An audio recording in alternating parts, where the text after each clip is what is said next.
Hey everybody, Tim Blankenship here with divorce661.com. We're back with Patty Handy, and today we are talking about gray divorces. And I guess that could be considered anything over the age of 50, depending on who you ask. Patty, your research said 55, I believe. So how are you doing today? I'm great. How about yourself? Doing well as always. Always glad to talk to you and bring and shed some more light regarding divorce and everything that goes along with that. And then your perspective as a financial coach, and your background with what you see with your clients, and just so we can give a better understanding to both of our clients and maybe help them maybe not get divorced, or maybe realize that their situation is not unique. I get that a lot. People say, oh, I think we have a different situation because we're amicable, or we plan on continuing living together even though we're getting divorced. And it's not the case in amicable divorce cases. But this, I think, talking about gray divorces, and I'd mentioned that that's about, if I just had to guess, it's a good 50% of my business in that age category, if I maybe 40%. Um, and so it's not an anomaly really. So you had some stats you were going to go over. Other than that, how's your week been? How's your business going, and with your coaching clients and all that? Yeah, it's been going great. I think it's this wonderful, getting out on social and meeting people and answering questions and just being able to be of service. I am, yeah, just really happy with what I'm doing. So it's all good. I had some fun. Well, not so much fun, but it was a little surprising when I researched this gray divorce facts and kind of did some due diligence on that. Not super, super surprising, but kind of some of the things that I saw were sort of, I mean, it's always sad, but it was exceptionally sad. So, yeah, let me run through some things that I found, and then, yeah, if you had things that are, uh, in response to this, let's talk about it. So, in May of 2021, there was a study done, and it showed that 35% of the divorces that were being done were those that are 55 or older. And that was in 2021. So here's, 2 years later, I'm sure the stats are different, and I'm going to assume that they're probably higher. Most of the underlying issues were just emotional miscommunication. It broke the foundation was broken, and as a result of that, there were all kinds of other things that obviously rippled out into the relationship. Sure. There was talk about households being kept together for the kids' sake. As long as the kids were younger, they wanted to just do what they had to do and deal with it until the kids were older. And then when the kids were older, then they move forward with a divorce. Yeah, let's drill down on a few of those. We could probably get into some of the details. So those statistics that you found, 35% is pretty close to what I kind of guesstimated, being about 40% of our client base being in that category. And was that over 50 or over 55, you said? 55 is what they noted. Okay. I was going to say, for the stats that I found said 50, and I think maybe that our generations don't consider 50 gray anymore, I don't know, with health and longevity and all that. So I think 55 would be more appropriate of listing that as gray divorce. But yeah, we have a ton of clients in that category, married 20, 25, 30 years, and they get into that age bracket, assuming they got married, in their early 20s, like people did back then, not now, where people are getting married in their mid 30s, it seems. But yeah, and then going back to I think you used the word emotional disconnect. Is that what you said on the second one? Emotional miscommunication. Miscommunication, because that's obviously a whole host of things, right? It's just going separate ways, going different directions, different interests, and just growing apart. And we've talked years ago about some of these topics, and specifically, like with the wives that are majority of the people that initiate, at least in my business, that many of them, have a reason, but so many say, I'm just not happy. Nothing happened, but they just don't have similar interests, or they just grew apart. So that falls into the kind of what you're talking about here. And it's just, they're not communicating. They have different interests. And many times unfortunately, not laying out the husbands, but all the while they think everything's completely fine. and Mhm. where his wife is totally unsatisfied. Now, no, where like in your world of coaching, I guess that there's some equal blame there if you're not, or maybe they are bringing it up and it's just not being heard. But you have to definitely be communicating to your spouse if you're not happy when you say. Oh yeah, absolutely. And I think from what I've seen too is the like I said, the emotional miscommunication.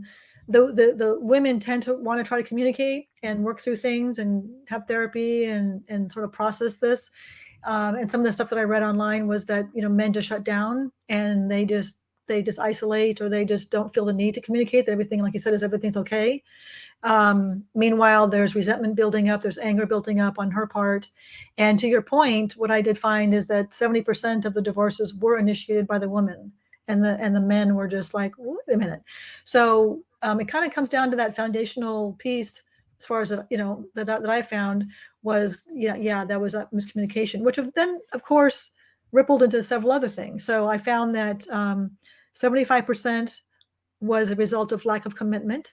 So that could be intertwined with that miscommunication. There's just no commitment to try to better the relationship, to continue to grow together versus growing apart, Right. spending time doing joint things that are fun together. Um, 60% was infidelity. Obviously, that's a big factor. Too much conflict in the family was 58%. Finances were 37%. So I think they all ripple up to that again, that foundational thing of, we just got to keep talking about it. We've got to keep talking about the good, the bad, the ugly, and work through this. And I think at that gray age, if it hasn't gotten better by then, they just figure, okay, well, it's not going to get better. After this many years, it's never going to get better.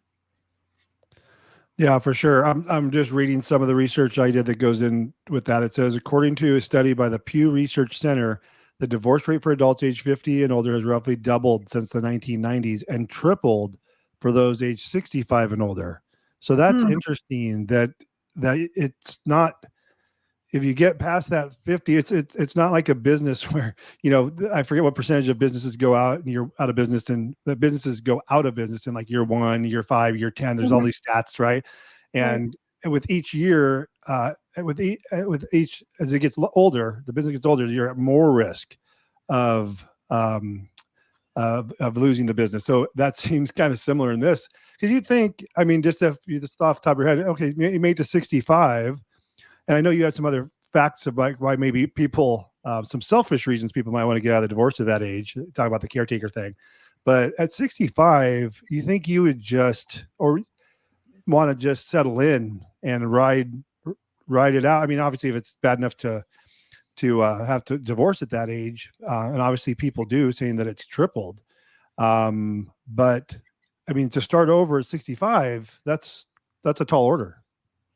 Yeah, I think it's again, from what I've read and from what I've just seen and talking with people, it's they look at their life and they go, okay, I'm 65. I've only got a limited time left. I've got maybe Mm, 20, 30 more years left. I want it to be much better. I want to live more fully. I want to live happy. And I'm not in this relationship. So I need to, in order to live the life that I truly want, I need to get out. mm, Um, they also mentioned some issues with regards to facing a health crisis. So if the marriage is on, shaky ground and one person gets sick, the other person, and again, this came from a study that I saw online, was that one party may not want to be the caretaker. If they're in a situation where they're not happy, it's a bad marriage, and they're thinking, oh my gosh, I got to take care of this person now for the next whatever years, which breaks my heart to think, oh my gosh, that's just wrong on so many levels. Well, it could Uh, be said a different way, right? Like I told my wife, I said, look, when we eventually redo the bathroom downstairs, I need to make it where it's level, like a walk in versus a step in. I said, so when I have to wheel her in there and turn on the shower, right? I don't have to, sit there and hold her hand or get one of those baths that clothes you see on TV. I'm gonna wheel her in there, turn on the shower, and let her do her thing.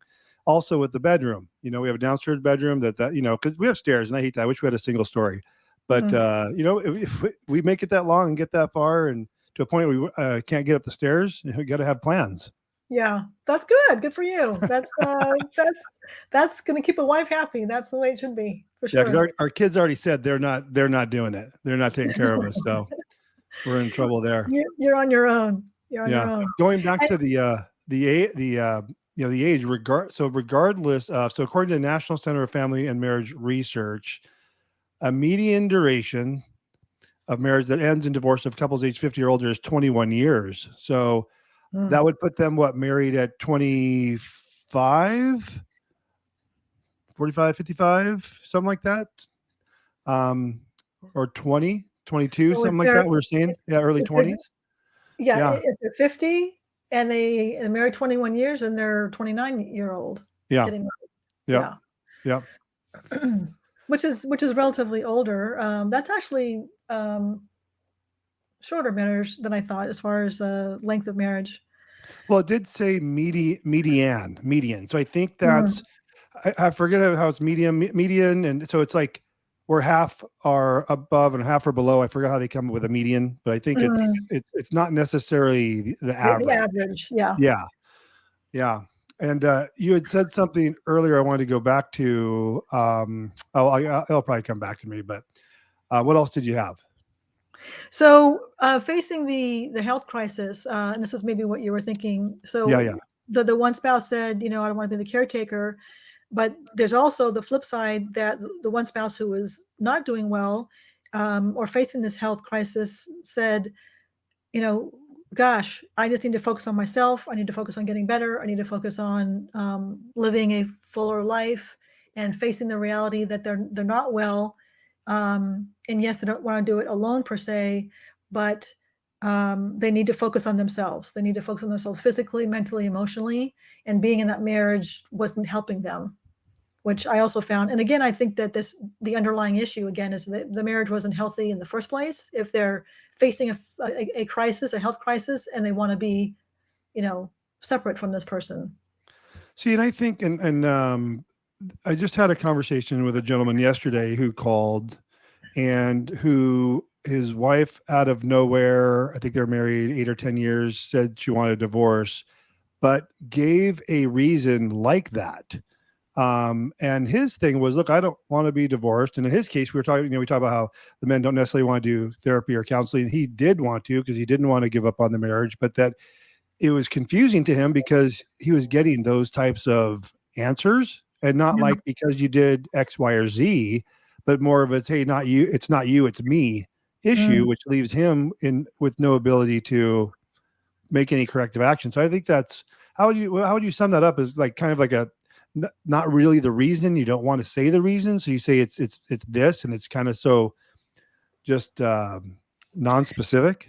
Yeah, I mean it's hard to say. I mean that certainly is not in my wheelhouse per se. That's probably more of a question for a therapist. But I just an observation and what I've read and whatnot. I think that um, typically in that situation the issue is that they're unhappy for some reason that they feel they just cannot fix with that person, and that there's still dysfunction in that relationship at some level, and whether it's a midlife crisis or whether it's just truly just unhappiness because they aren't connecting. um, there's so many moving parts, but again, that's not really in my wheelhouse. So I probably shouldn't respond to that question. Gotcha. I remember what I wanted to say earlier when you're talking about. I had made the comment about you already invested so many years into your marriage. Maybe you just want to write it out, and your perspective was they're like, hey, I only have. So they're looking at the other end of it. I only have 20 or 30 years to do what I really want to do, and start fresh. So I better do that now. So it's a Mhm. totally different perspective than what I was looking at. Mhm. Yeah, yeah, and again, it's I'll just be a broken record here. If the marriage was solid with communication and respect and mutual admiration and all those things that you have to go through, the good, the bad, and the ugly to keep that marriage strong, um, they wouldn't be in that place. So uh, again, yeah, I mean that kind of borderlines on a therapy kind of situation. Yeah. But I did find from the financial piece of it, I'll kind of go there. Typically, older couples have more assets. There's multiple homes potentially. There's 401ks. There's pensions. There's um, other things to factor in: insurance, Social Security. I mean, there's all these things, and the kids are typically adult. There's no child support per se if you're in your 60s. Mhm. But dividing those assets at that age can be very challenging for them to go forward alone, separately. And I was having this conversation just yesterday with another individual who deals with divorces, and they were saying that they have found that couples stay together just because of the money. They don't want to split the assets. They Mhm. stay in a very unhappy situation because they don't want to split the pension. They don't want to split the the 401ks and all that, because it would be financially devastating. And so they choose to stay together, which, I mean, I mean, that's a tough pill to swallow. I think the reality of that sets in obviously when people are going through a divorce, when what I tell them is that you have one or two incomes, one set of household expenses, right? And then that same money, whether it was a single income or dual income, now has to support two households. Hmm. Even if there's in child support, there, unless your incomes are the same, even then your standard of living is going to decrease because you're not going to have the combined. If each spouse is making 150,000, they can afford housing and vehicles and such on a combined income of 300,000, whereas 150,000, you're not going to have that same house per se, or Hmm. maybe same neighborhood. So and also talking about the 401ks and pensions, yeah, all that gets divided up, assuming that's what they decide to do. But Hmm. if you go the traditional route, and if there is just, I think the worst case is when there is a single um, earner and maybe mom or dad took care of the kids for the majority of the time, and then as I think another stat you had, they waited until the kids turned 18 and then they did the divorce. Then they have no work experience on one spouse, so they're reliant on spouse support. Hmm. And so that the money just, now the income is not each of their own. It's just now that's being divided by 50% for the most part. And then they Yeah. have to move on, financially in that way. So I was just going with that. It says great divorce can have significant financial consequences. Divorcing later in life can result in reduced retirement savings and often leads to a decrease in standard of living. Okay. So I'm glad what I'm saying is actually coming up in this research. So, and that's just a matter of fact, unfortunately. Yeah. Yeah. It definitely is. I mean, it's disruptive to both parties for sure. And even if the kids are adult children, it's disruptive to them. The situation that I was mentioning was he had a very, very large pension, and he made twice of what she made. So he did not want the divorce. She wanted the divorce. So he's, protective of, like, oh gosh, I've got this pension. I've got, you know, Yeah. so it gets a little bit muddy for sure. And at the end of the day, it is disruptive. They will not live the lifestyle that they've had.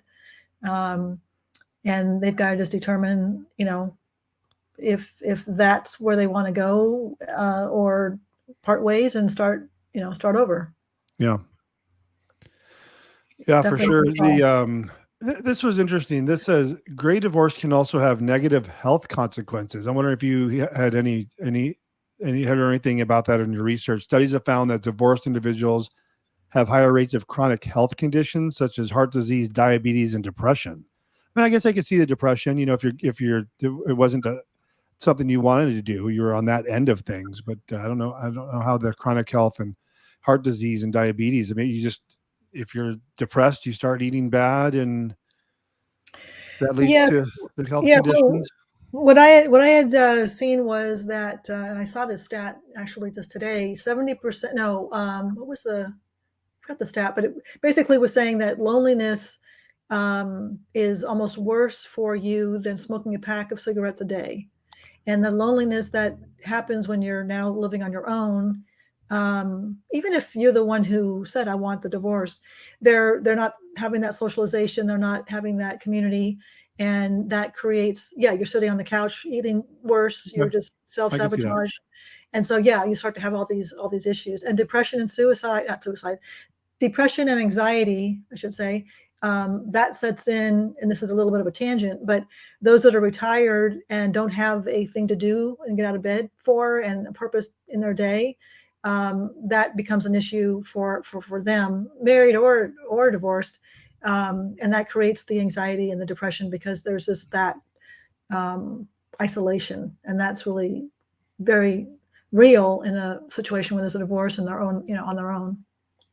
And it doesn't even necessarily have to be divorce that caused that. I was just remembering, and I'd have to look at the stats again, but when I was in law enforcement, there was a statistic that they would tell people prior to retiring that say, hey, look, that I think it was 5 years that the certain 50% of cops die after 5 years of retirement because of them going into a sedentary lifestyle. Mhm. So I don't know if it's necessarily depression. Maybe it is based on you're not doing what you used to do for the last 20, 30 years of your life, or just not having a game plan Mhm. or something to keep you excited and do. And you just do Mhm. go home and sit on the couch. I could see how that could be very similar to that.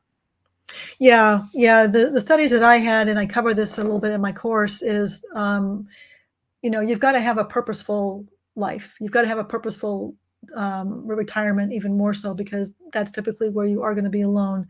And if you don't have something to do every day, whether it's volunteering or going to work or going into, whatever it is that pickleball or whatever it is that brings you joy and has community, that's a big thing. Yeah, you definitely feel isolated. You feel alone, and that depression sets in, the anxiety sets in, and it's very unhealthy. So yeah, loneliness is a real factor. And like I said, that I was surprised that it was like smoking a pack of cigarettes a day. That was surprising, but I was doing an interview yesterday, and we were talking to kind of a health coach, if you will. And I want to say that same kind of statistic was mentioned. And I think it was regarding cigarettes as well. mm, So maybe just about being sedentary or not. I don't know if it was necessarily being lonely, but it might have been directly related to that as well. 'Cause I just heard that. It sounds so familiar. yeah, well, the mental health, physical health, Yeah. emotional health, all that is intertwined.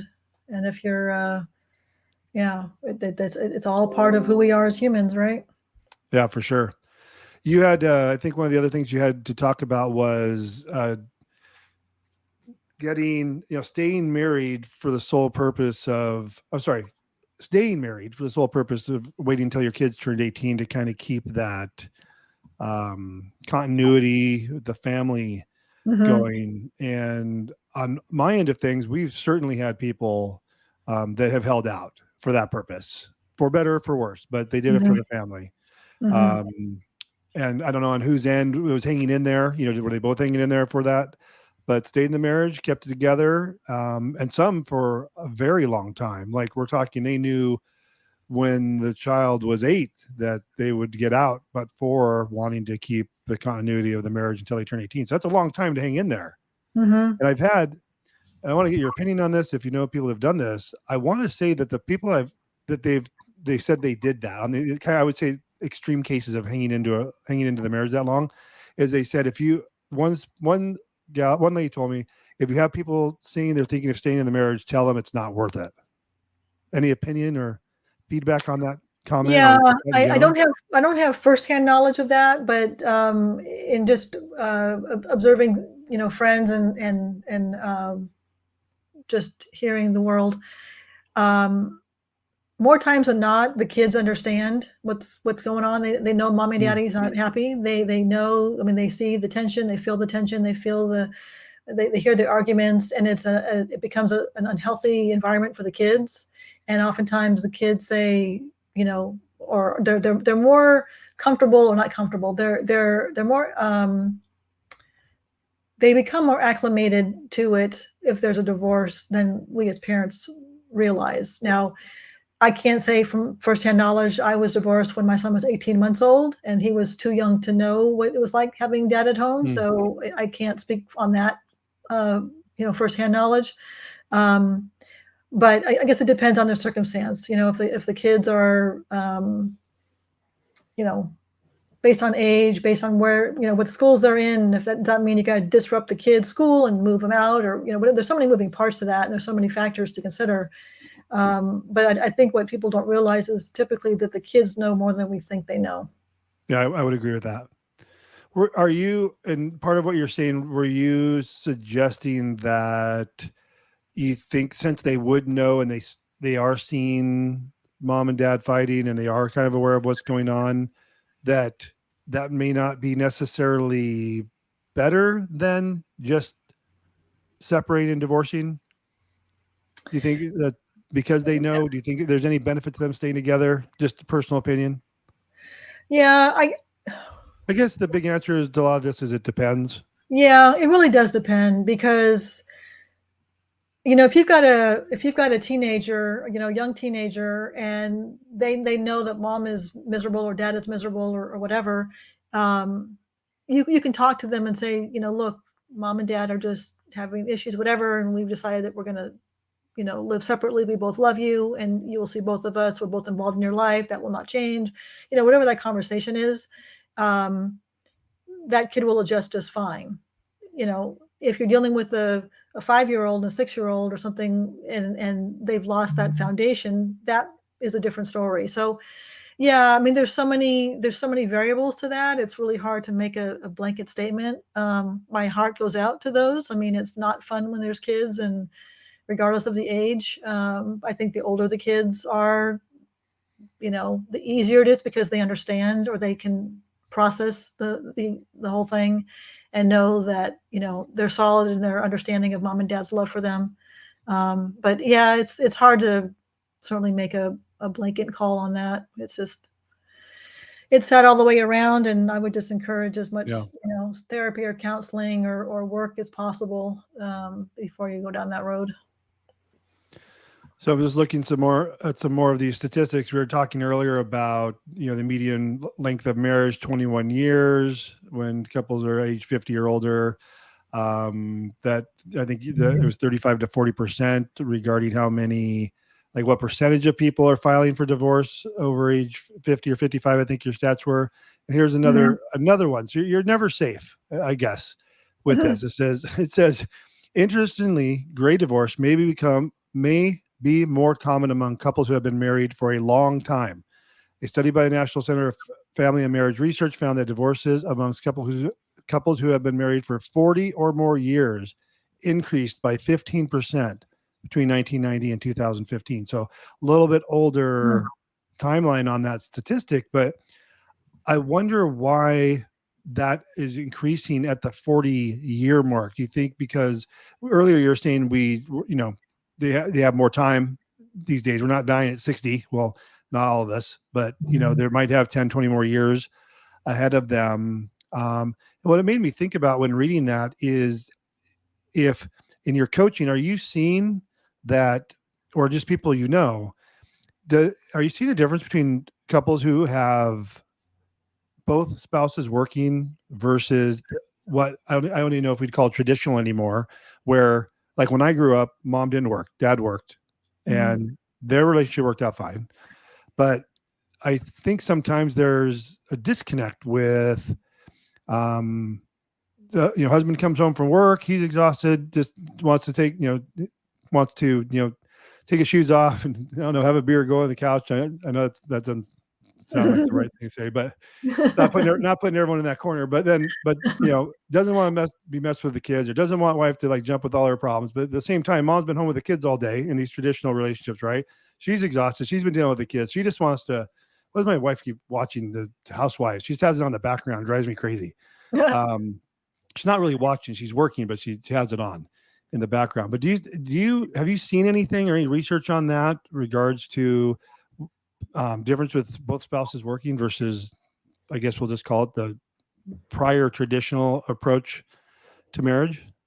Yeah, I think that the wife who was a stay-at-home mom and raised the kids and didn't really have a career per se certainly is in a trickier place, because they don't have that career to fall back on. They don't have the income source. They don't have oftentimes the confidence to go back into the workforce, and they're thinking, okay, now I'm 50 or 60 who's going to hire me kind of thing. I have no skill set. I mean, I raised my kids. So there's all of that. And if you have your own career, contrasting that with the husband and wife who both have a career and both have income, that wife is in a better place because she knows she can make her own money and that she's got this career in place and that there's a little bit more confidence that she'll be able to, come back from that a little easier. Yeah. So yeah, it is a different ball game.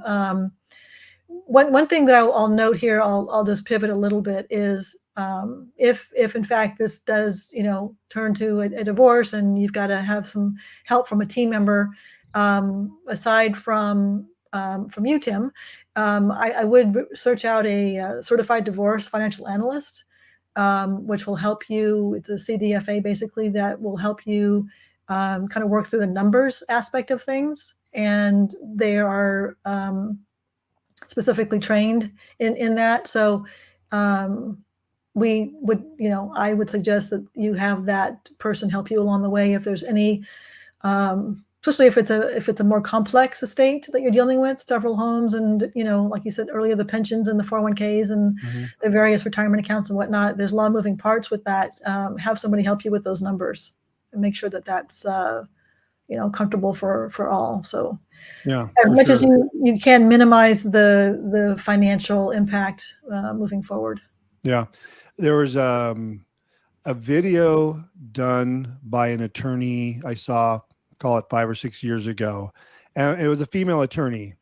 And and she says, I know I'm going to get beat up over this. I know the people who this video is directed towards are going to hate me for saying this, but that the worst clients she has is a wife that has never worked, because her she gave a lot of things that make sense, but if we boil it down,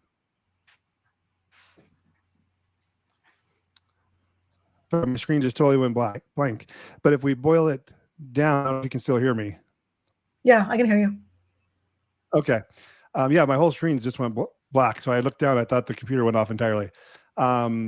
It seemed like if you boiled it down, it was kind of the fear, right? Because you have everything is going to change, and it becomes about financially trying to, where are you going to be financially? You're not earning the income.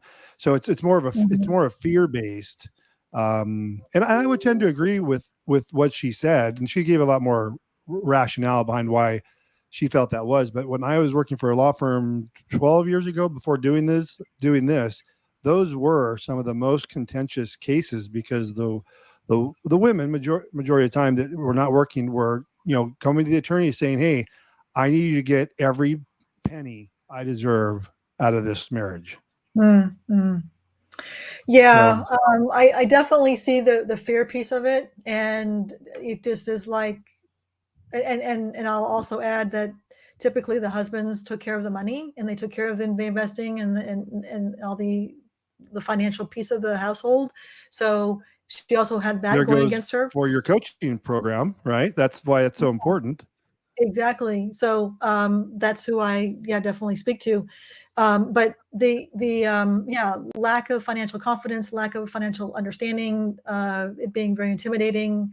It's this black hole in the sky that they don't know anything about. So that fear is also there. So that's where the I need to get every single thing out of this I possibly can, because they are behind the 8 ball. They truly are. They not only don't have an income source because they don't have a job per se outside the home, they don't have the understanding of investing and what to do with it moving forward. So there's and then there's the emotional side. Of course, you're dealing with the just the sadness and the grief and the trauma of now being separate from this person that you loved for whatever number of years. Yeah. And that might play a part in this last stat I have here. Because at first I wasn't going to read off what this says, because I don't have anything to back it up. But based on what you said, and then with your coaching for women and why, obviously that's going to be very needed. It says, great divorce can be particularly challenging for women According to a study by the National Institute on Aging, divorced women over the age of 50 are more likely to be living in poverty than their male counterparts. Hmm. And I can think of, and I want to ask you, can you think of some scenarios of why that would happen? I guess a little bit about what you're talking about. They weren't handling the finances. They weren't maybe the career spouse or something like that. But Hmm. some of the things I think of are like in some of the cases where we have where one spouse worked the whole marriage, we are putting in place things like there's going to be spouse support, obviously, and that's going to Hmm. be in forever until they get remarried or the receiving spouse gets remarried. Life insurance policy to Hmm. cover, right, Hmm. the support should there be an incident. So Hmm. like we'll try and usually cover it for like either the period of time spouse support will be paid or for an amount that they can get a policy for at these ages, right? They're not going to be cheap, even term policies. Hmm. So perhaps, paying spouse dies, no life insurance policy, spouse support stops entirely. I can see that's one way this could happen as far as the living in poverty or just, not being living like you were when you're married. Yeah, 100%. I agree with everything you said. I also, like I'd mentioned, if somebody was the at-home mom for, all these years and didn't have the career to fall back on, them trying to find a career at age 60 is, it's an uphill battle at that point. Now, having said that, the advent of the computer and internet and everything gives all kinds of opportunities to do things that we didn't have, 30, 40 years ago. So Yeah. there's always opportunities. And I think that if you look at this as, you know what, there's opportunities everywhere. I just need to find them. I need to find what brings me joy. I want to see what lights me up. What can I do with my life now? That's a proactive mindset of abundance versus a mindset of, oh my gosh, I'm the victim. This sucks. I don't know what to do. I'm going to be broke. I'm going to be homeless. I'm going to live on my kid's couch, and all those other fears. That's just a different way to frame it. So I would encourage you to, yes, in the middle of this absolute, emotional mess, how you look at that and how you move forward, and that mindset is going to be really important in how you really live out your life. Um, it's easy to fall into that victim role, but I think it really is you're just working against yourself. But yeah, I mean, you do have that piece of it, and because you haven't been working, you don't have much Social Security, so you're dealing with your ex-spouses, or half of their piece, and it's just that financial confidence. They didn't manage the money. They don't know what to do. So it's all the unknown. It's all being in limbo, and that's very scary. Yeah, and it's a mindset change as well. I don't know if I was telling you in one of our conversations or not, but there was a point where my wife, who's always worked, um, mostly in the banking industry and now for a CPA firm, but she was in they had a team where something happened where they thought it's such a big company, they're global, that she got laid off by the parent company when her team didn't even know she was being laid off. So there was a period of transition time of like 6 months where she wasn't working, and she was working with me, and it was one of the best 6 months of our marriage. I thought, I was happy, she was happy. We did everything together. We went on walks together, at every meal together. Everything was together. We worked together. Everything worked out great. But then her job was offered back when they figured out the mistake they made. And I was saying, the business grew during that time because I had someone to help. And I said, hey, I think I like it better now than when you were working. And we were on a walk one day, and I said, look, I want to protect you. And, if you don't have to be traveling, keep you safe, and, all those types of things. And I thought that was protecting her. And she said, I was thinking about it. She goes, if something happens to you, what happens then? What happens to me? Kind of what we're just talking about, right? If I was just the Mhm. only working spouse, or my business, which really takes me to do it. It's not like it's a McDonald's that anyone can just step in and start doing it. So if Right. I'm not here, she was absolutely right. And I was like, oh crap. I said, you're absolutely right. And so there's food for thought Yeah. there. Yeah. What a great story. And I mean, that's Yeah. very sweet of you to want that, and it's also sweet of her to, think. I mean, you both were thinking of each other, and that's really very sweet. Yeah. And I just did not have that perspective at all. But once she said that, I said, I actually am putting you at risk by by asking you to not work. Yeah, So yeah. If she can step into your role and just go, then yeah, that's one story. But if she doesn't have that skill set to jump into that role, yeah, particularly, then that definitely sheds a different light for for sure. sure. Any other stats that you wanted to talk about? I think I covered most of what I found. Certainly, if just Google Great Divorce, you'll see it's certainly more predominant than Yeah, we thought. It's a little heartbreaking to see marriages of 40 years, yeah, end, and uh, it's just that piece of it is emotionally very sad. I mean, any divorce is sad, but those that you have kids and grandkids, it really just rattles the family dynamic. yeah. Um, so And I yeah, guess some key takeaways from this conversation is that, 40% of you are going to go through this after 40 years of marriage, 21 years of marriage, after age 50, after age 55. It's not uncommon. And if you know some of these potential, issues you're going to be addressing and some of the statistics that we have talked about, maybe you can, like with Patty, with your coaching, they can get involved in that, and so they can work through some of these issues maybe before they even pull the trigger on divorce. Or if they're do people that are going through that are not divorce issues, I know that's what divorced, widowed, and single women is your demographic, I believe. Like, just they can still use your coaching. There'd still be some benefit if they were, say, like you're saying, like if a husband's doing all the finances and during the income, there's nothing you could help those folks. They're I, not single, divorced, or widowed, but I mean, if they want to get some financial competency. absolutely, 100%. In fact, somebody asked me that recently, like, can a married woman get involved? I'm like, of course. Okay, I mean, that's a good question. yeah, it was a very good question. Money rules are money rules, and understanding this is certainly important, happily married or on your own. So yes, you can absolutely benefit. I've actually had a lady recently come out to me who was contemplating a divorce and was interested, and said, should I do this now or should I wait? And I'm like, well, the sooner you get yourself confident and comfortable and understanding of what you're dealing with, the better. So it, you And know that may have them go into a divorce on more steady ground from that Absolutely. perspective. Absolutely. They'll be more comfortable and confident with that conversation, understand what their financial picture looks like. And when they're dealing with individuals, they understand the jargon that's being used, and just be, more empowered with information. So yeah, I definitely feel that. But yeah, to answer your question, yes, a um, married woman would absolutely benefit from this for sure.